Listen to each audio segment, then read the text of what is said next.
All right, so the first topic we're going to talk about is the news that dropped today that Atari 2600 is making a comeback as the 2600 Plus.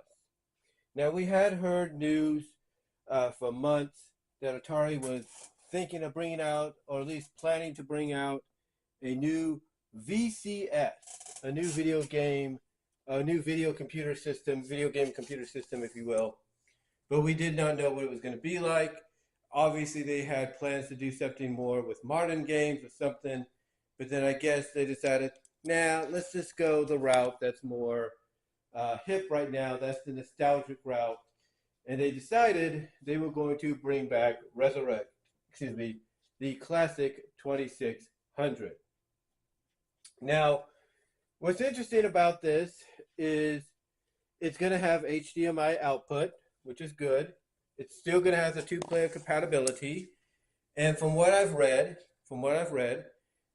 even the older Atari controllers, from the originals, like the paddles and the original controllers, and I'm assuming, I'm assuming maybe the eight ball track or the 8 track ball controller. I think there is one for the 2600. Those will all be compatible with the new system. That's right. All of them will be compatible with the new system. Now, the pack-in game apparently is going to be a 10-in-1 cartridge. You heard me right, cartridge. And it's going to have 10 of the classic Atari games. Games that basically it's going to have the first launch titles for the Atari. Now, what's interesting is they do advertise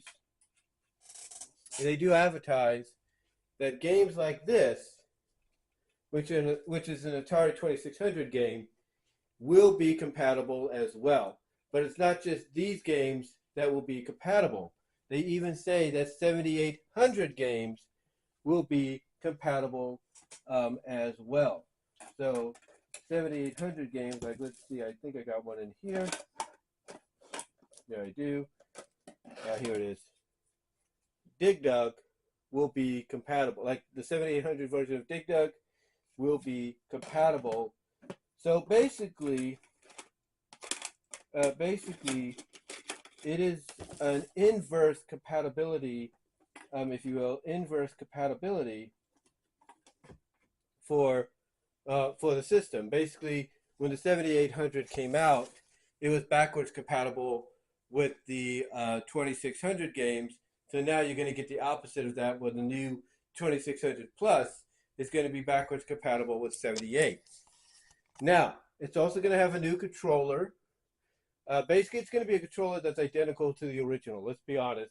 Pretty much it's the same controller, identical to the original and everything. So I'm just looking down here to see if I can find it. I think I may have it packed away. But it's going to be, it's basically the same controller, but it's got like a 360 plus move or something like that. I'm not really sure. So they got that in store. They got that in mind. Now, what makes this an interesting announcement by Atari is, they say it's going to play all the original cartridges. It's going to play, the 7800 cartridges and everything. And that's good. But the question obviously people have is it going to be straight from the cartridge, or is it going to be emulation? Because we know that with Hyperkin, when they brought out the Retron 77, just like they did with the Retron 5, those were mostly emulation. Mostly what these systems down here were, like this one here, and there goes the controller right there. Don't want that to get damaged. But like, let's say this one here, I don't know if you could see it. This one here, this is the 7800 that I'm pointing at. I don't know if you can see that. Hold on. Trying to make sure you can see that. Yeah, but this one right here, this Retron 77, excuse me, sorry. But that right there, this Retron 77, if you will, just like the Retron 5 by Hyperkin, was mostly emulation. It's basically what it did mostly is it took the cartridge, if you will, it took the cartridge, and instead of playing right off the cartridge, it ripped the information, and the cartridge was just there for like, it was just there for like decoration, for aesthetics, if you will. And basically, it ripped the information off the cartridge itself, to where, the reason you would get like a crisp, clean image is it was basically ripping it from the system to, ripping it from the cart to the system, and all you were really getting was an emulation.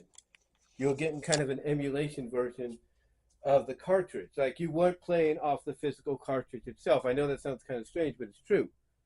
It's kind of like with this system right here, the Super Retro Trio 3 Plus, the Super Retro Trio Plus, if you will.